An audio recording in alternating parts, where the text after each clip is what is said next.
खुर्रम साहब, अमेरिका का 3 रुकनी वफ्द American congressman का पाकिस्तान के दौरे पर है। इस पर काफ़ी स्पेकुलेशंस हो रही थी सोशल मीडिया पर। पीटीआई ने जो उनके हैंडल्स थे, अकाउंट्स थे, वहाँ से भी ये बात सामने आती है कि शायद खान साहब की रिहाई की कोई बात हो जाए, लेकिन फ़िलवक्त नहीं हुई। हुकूमती शख्सियात से उनकी मुलाकातें हो रही हैं। कोई पॉलिटिकल सिग्निफिकेंस है इसकी, या सिर्फ ये रूटीन का एक डिप्लोमेटिक एक्सरसाइज से बढ़ के कुछ नहीं है? जी, पाकिस्तान के हवाले से तो उसकी पॉलिटिकल सिग्निफिकेंस ये है कि ये बात अब रासिख होती जा रही है कि पाकिस्तान और अमेरिका के ताल्लुकात जो हैं वो रियासत से रियासत के ताल्लुकात हैं, और उनमें जो कोशिश की गई थी एक तहरीक इंतशार की तरफ से कि जो शायद अपना जो उनके पास बहुत सरमाया है उनके सपोर्टर्स का अमेरिका में, उसको इस्तेमाल करते हुए किस तरह इस रियासती ताल्लुकात में कोई रख ना डालेंगे या उसके अंदर अपनी जो है वो भंग रंग में डाल सकेंगे, तो वो नहीं हुआ। और ये बात क्लियर हुई सदर ट्रंप की पहली तकरीर से भी, बल्कि अभी भी रिकॉर्ड ये है कि सदर ट्रंप ने हलफ उठाने के बाद अभी तक जो 3 महीने गुजरने वाले हैं उनमें सिर्फ एक मुल्क का शुक्रिया पब्लिकली अदा किया है, जिसका नाम पाकिस्तान है। उसके अलावा उन्होंने किसी मुल्क का शुक्रिया अदा। लेकिन ये इंडिविजुअल कैपेसिटी में पाकिस्तान में मौजूद है ना, ये गवर्नमेंट को रिप्रेजेंट कर रहे हैं? जी नहीं, ये गवर्नमेंट को रिप्रेजेंट नहीं कर रहे। लेकिन देखिए ना, अगर हम अब 2 खबरें हैं। एक तरफ से हमें खबर आई कि कुछ 2 कांग्रेसमैन ने एक प्राइवेट मेंबर्स बिल जमा कराया पाकिस्तान डेमोक्रेसी बिल के नाम से, लेकिन असल में उसका जो मतन है वो ये था उन 2 कांग्रेसमैन की वजह से कि जी chief of army staff Asim Munir पर अमेरिका दाखिले पर पाबंदी लगा दी जाए। उसका असल मतन ये था। अब अगर कांग्रेसमैन जो हैं वो चाहे जाती हैसियत में आए, लेकिन वो जाके आर्मी चीफ को मिलते हैं, तो फिर मैसेज तो वाज़ेह है कि वो जो है जिस शख्स पे एक तरफ जो पाबंदी लगवाना चाहते थे, लेकिन जब पाकिस्तान आए हैं तो वो आर्मी चीफ से मिले। इसका मतलब है, जिस तरह मैं फिर कहूंगा, फिर सबक यही है कि रियासत से रियासत ताल्लुकात हैं, रियासती इंटरेस्ट हैं, और उनको इतनी ये बात सब पर वाज़ेह होनी चाहिए कि जो तहरीक इंतशार का सोशल मीडिया है वो हर रोज नई ट्रक की बत्ती जो है मैन्युफैक्चर करके उसके पीछे लगा देते हैं, लेकिन हकीकत जो है वो बुनियाद रियासतों के दरमियान ताल्लुकात की वो फर्क है, उनके अपने अपने मफादात हैं जिसके ऊपर आगे बढ़ा जाता है। और आपसे बेहतर कौन जानता है कि स्टेट क्राफ्ट में ठीक है जातियात की एक वैल्यू होती है, लेकिन उस जात की वैल्यू वहां तक है जहां लोग ऑलरेडी जो हैं वो आला तरीन हुकूमती ओहदों पर मौजूद हों, तब ये मामला होता है। इस तरह किसी एक जमात का जो है कोशिश करना कि वो पूरे एक मुल्क को मैनिपुलेट कर लेंगे, ये ना ही हुआ है ना होगा। तो डेलीगेशन के साथ जो डिनर था उस पर पीटीआई को क्यों नहीं बुलाया गया? बैरिस्टर गौर साहब को कोई दावतनामा ही नहीं भेजा आपने? अपोजिशन की रिप्रेजेंटेशन भी तो होनी चाहिए थी। जी, मैं चूंकि अंदरूनी मामलात के जी किसको बुलाया गया उनसे आगाह नहीं हूं, लेकिन इशू यही था कि कम से कम जो पार्लियामान में जब उन्होंने विजिट किया तब तो उनको दावतनामा दिया गया था, वो नहीं तशरीफ लाए। तो उनकी मर्जी है तो नहीं था कि वहीं पर रिहाई की बातचीत ना शुरू कर लें वो। नहीं करें जी, जरूर करें। आई मीन इसमें ऐसी कोई बात ही नहीं कि उनका अगर उनका एजेंडा जो है, देखिए एक बाहर के मुल्क से लोग आते हैं और उनको आकर यह पता है कि एक जमात का एजेंडा जो है वो पाकिस्तान का एजेंडा नहीं है, यानी पाकिस्तान के मफादात को आगे बढ़ाना जो है उस जमात का एजेंडा नहीं है। उनका एजेंडा सिर्फ एक शख्स की जो है रिहाई है या उसको रिलीफ दिलाना है, तो वो फिर उसी नजर से देखेंगे कि ये पाकिस्तान की जो जमात है ये बहुत ही कोता नजर है।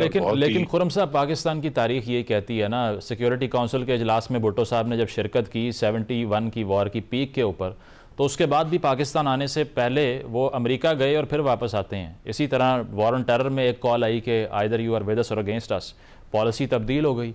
तो इससे तो कोई डिनाई नहीं कर सकता कि सिग्निफिकेंस अमेरिकन ओपिनियन की बहुत ज़्यादा होती है पाकिस्तानी पॉलिटिक्स में। If they are lobbying for their own cause, why is it so bad?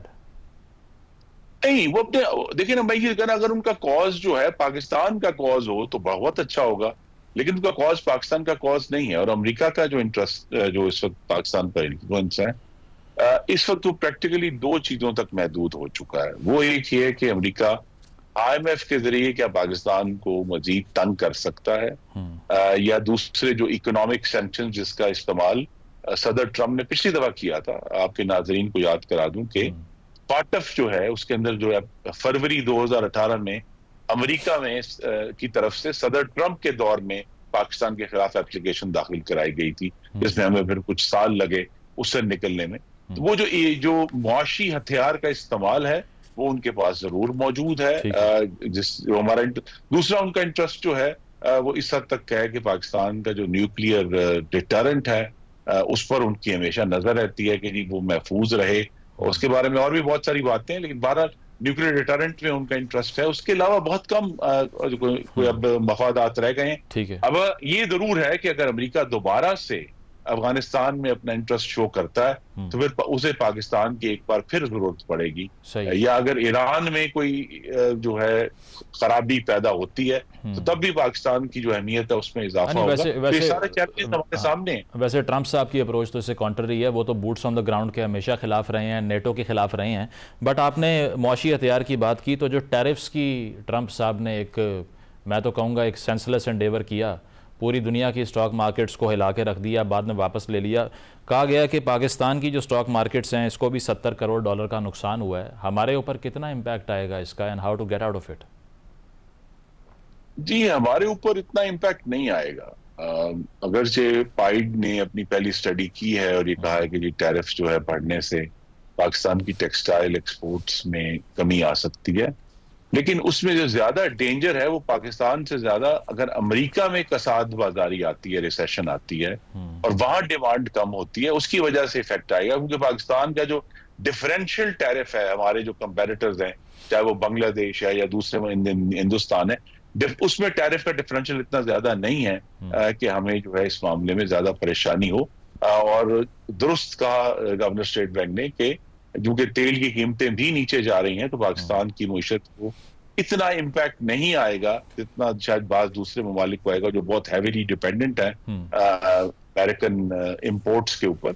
लेकिन ये जरूर है कि अमेरिका की जो उनको पाकिस्तान का मामले में जो रेलेवेंस है कि स्टॉक मार्केट से ज्यादा जो बॉन्ड मार्केट में डिस्टर्बेंस हुई है, तो अमेरिका के ऊपर पूरी दुनिया का जो एतमाद था as economy of last resort, ठीक है, वो हिल गया है। और ये जो है एक और इशारिया दे रहा है कि आने वाले दिनों में चाइना की जो अहमियत है वो बढ़ेगी और पाकिस्तान जिसके पहले ही बहुत बुनियादी और तजवीराती ताल्लुकात हैं, उसको चाइना के साथ मजीद अपने ताल्लुकात में मुआशी तौर पर भी और तस्वीराती तौर पर भी गहराई लाने की जरूरत है। ठीक है। इसके अलावा आपकी हुकूमत अंडर फायर है अपोजिशन के हाथों, और वो जो इंडस कनाल्स का इशू है उसके ऊपर भी नासिर हुसैन शाह ने ये कहा है कि ये नहरों का जो मामला है ये रेड लाइन है, इसको आप अबूर करेंगे तो हम हुकूमत से अलहदा हो जाएंगे। PTI ने भी ये कहा, उमर अयूब साहब ने कहा कि सियासत कर रहे हैं शहबाज शरीफ साहब, बिलावल भुट्टो साहब, दरअसल ये इंडस को नुकसान पहुँचा रहे हैं। तो इस पर क्यों नहीं इतना कंसेंसस डेवलप किया गया? मिनरल्स एक्ट के ऊपर भी यही कंट्रोवर्सी है। जी देखिए, पाकिस्तान में हमेशा जो है वो पानी के ऊपर आपको मालूम है तालाबाग डैम जिसकी अफादियत वाज़े थी और है, वो भी हमारी जो है वो सूबाई सियासत की नजर हुआ। अब ये है कि आपको मालूम है कि 2 दिन पहले हुकूमत पंजाब ने भी एक बड़ा तफसीली खत लिखा है। तो इसमें बुनियादी हकाइक मुज़म्मिल साहब ये हैं कि पूरे पाकिस्तान का पानी कम हो रहा है, सिर्फ सिंध का पानी नहीं हो रहा। तो लिहाजा इस पे बैठ के जो कंसेंसस पैदा करना है, ये नहर का मामला तो हल हो जाएगा क्योंकि नहर दरिया सिंध से तो निकाली नहीं जा रही, वो तो सतलज का पानी है जो उसमें डाइवर्ट होगा, जितना भी थोड़ा ज्यादा उसमें आता है। और अगर पंजाब जो है अपने पानी में से पानी डाइवर्ट कर रहा है तो पंजाब के जो सूबाई खुद मुख्तारी के हकूक हैं वो उतने ही हैं जितने सिंध के। तो लिहाजा इसको भी असर्ट करना कि गालिबन पंजाब का हर अमल जो है वो कोई सूबाई हक को नुकसान पहुंचाता है, ये भी गलत है। पंजाब का जो काश्तकार है, हमारे भाई हैं, उनका भी उतना ही हक है उस पानी के ऊपर जो पानी है जितना पंजाब का हिस्सा है। अब अगर हिस्सा पूरे मुल्क का कम हो रहा है तो उसके ऊपर जरूर बात करनी चाहिए। और लेकिन सिंध की डिपेंडेंस ज्यादा है ना, पंजाब अपर रिपेरियन है, और दूसरा रेनफॉल का भी फर्क है। 12 मिलियन एकड़ कहा जा रहा है सिंध में अफेक्ट हो जाएगी इससे, तो ज्यादा अफेक्ट मेरे ख्याल में तो ये इम्पैक्ट असल में तो ओवरऑल जो पानी की रिडक्शन है उसकी वजह से हो रहा है, उसका पंजाब की जो डाइवर्जन है उससे असर नहीं है।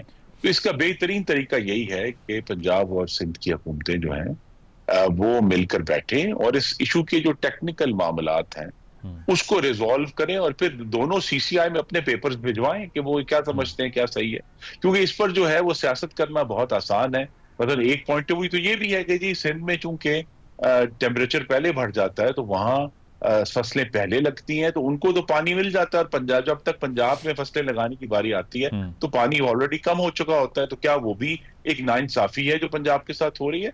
तो पंजाब ने अपना केस लड़ना है।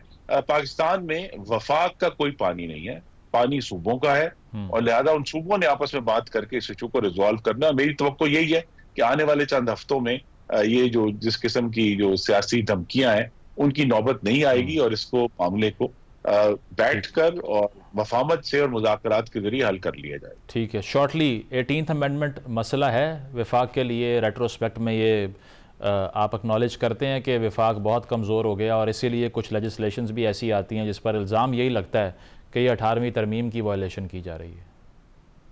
नहीं, हमारे दिनों में एक कंफ्यूजन है, मतलब 18वीं तरमीम और नेशनल फाइनेंस कमीशन अवार्ड का। आज भी 18वीं तरमीम के ऊपर कोई काबिल जिक्र एतराज मौजूद नहीं है। जितना भी एतराज है वो नेशनल फाइनेंस कमीशन अवार्ड का है, जो एक अलग पूरा सब्जेक्ट है कि सूबे के महसूलात, जो वफाक के महसूलात हैं, जो पूरा वफाक टैक्स कलेक्ट करता है, उसको कैसे तकसीम किया जाएगा। मैं खुद भी ये समझता हूँ कि उसको अमेंड करने की जरूरत है। उसके अंदर जो गिलगित बल्तिस्तान और आज़ाद जम्मू कश्मीर और जो साबिक कबायली इलाके हैं उनका जो हिस्सा है उसको रिफ्लेक्ट होना चाहिए उस फॉर्मूले में, क्योंकि आज ये तीनों चीजें जो है AJK, GB और फॉर्मर फाटा, इसकी फंडिंग वफाक कर रहा है, क्योंकि वफाक के पास इतने मसाइल मौजूद नहीं है। तो वफाक की जो मजबूरियां हैं उसको देखते हुए इसमें जरूर अमेंडमेंट होनी चाहिए, लेकिन जो सूबों का ओवरऑल हिस्सा है उसको कायम रखते हुए सिर्फ ये है कि उन जो सूबों के जो हकूक हैं उनके अंदर ये 3 नए टेरिटरी एंटर हो सकती है। सही, ठीक है, बहुत बहुत शुक्रिया। खुर्रम दस्तगीर साहब हमारे साथ मौजूद थे। एक ब्रेक शामिल करते हैं, बाद वापस आएंगे। Stay with us.